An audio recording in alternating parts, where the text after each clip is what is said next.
John 1:22. Dixerunt ergo ei, quis es? Ut responsum demus his, qui miserunt nos, quid dicis de te ipso? They said, therefore, to him, Who are you? That we may give to these guys an answer, to these guys who sent us. What do you say concerning you yourself?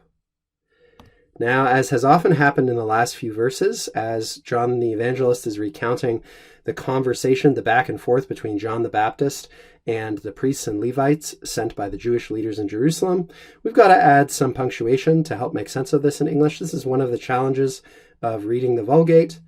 Dixerunt ergo ei, quis es? We might add ... here. Ut responsum demus his qui miserunt nos, quid dicis de te ipso? Actually, really, the quotation doesn't end until the last part here.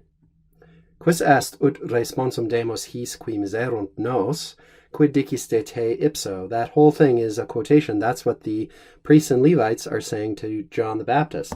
So let's look at some of our verbs and some of the syntax here. Dixerunt, they said. This is from, as you can see, dixi, which is the third principal part of dico, dicere, to speak, to say. They said, third person plural, perfect active indicative. Therefore, to him, ei. We've talked a lot about personal pronouns in the Gospel of John. This again is from is, ea, id, our regular third person pronoun. And ei is dative singular. They said to him, that is to John the Baptist, quis es? Who are you? What person are you? Es, from sum esse, of course. Ut responsum demus, etc. What is going on here? Well, if you're attentive and alert, you've noticed that the a signifies that we've got a present subjunctive here. But first, let's look at the reason why. Ut, this conjunction, often introduces a subordinate clause in Latin. Here, it's introducing a purpose clause. But something is sort of elided here. Something is omitted, right? They said, therefore, to him, Who are you? In order that we might give a response or an answer to those who sent us. What are we missing? We're missing here something that's implied, like dic nobis ut responsum demus his qui miserunt, etc.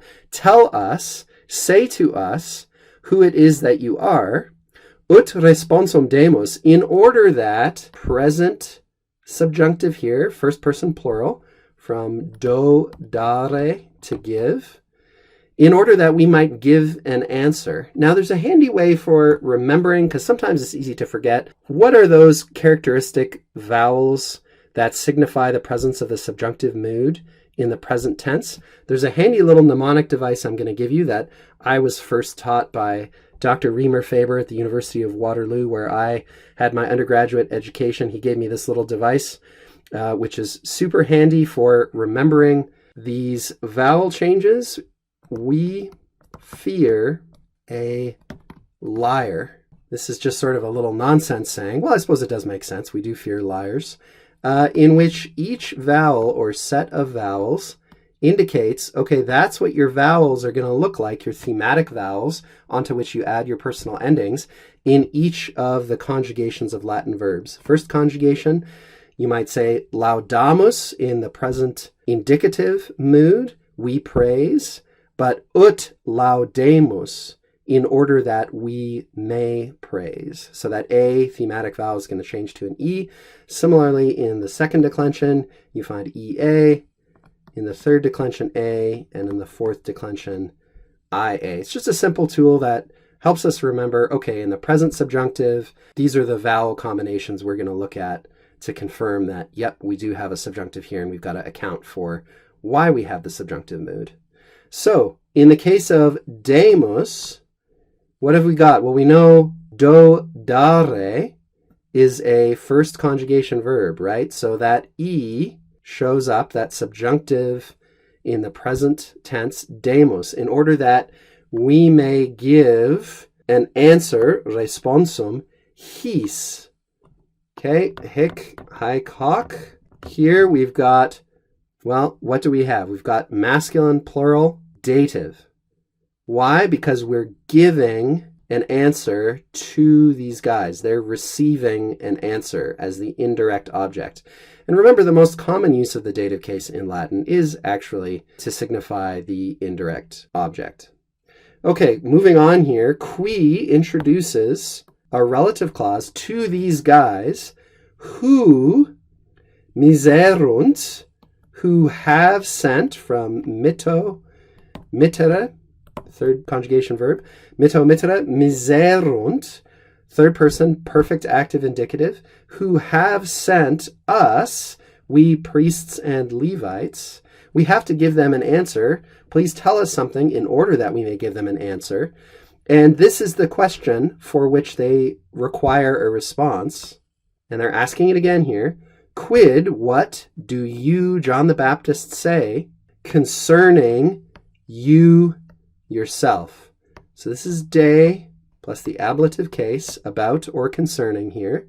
Remember, when we're talking about motion, literal motion, de can sometimes mean down from or down off of, but here it's got its abstract sense, concerning or about you yourself. And this is ipse, ipsa, ipsum, our intensifying pronoun, often used in the Gospel of John and in the Vulgate generally in a looser way than it is in classical Latin. That is, it doesn't always have intensifying force in the Vulgate, but here it actually does.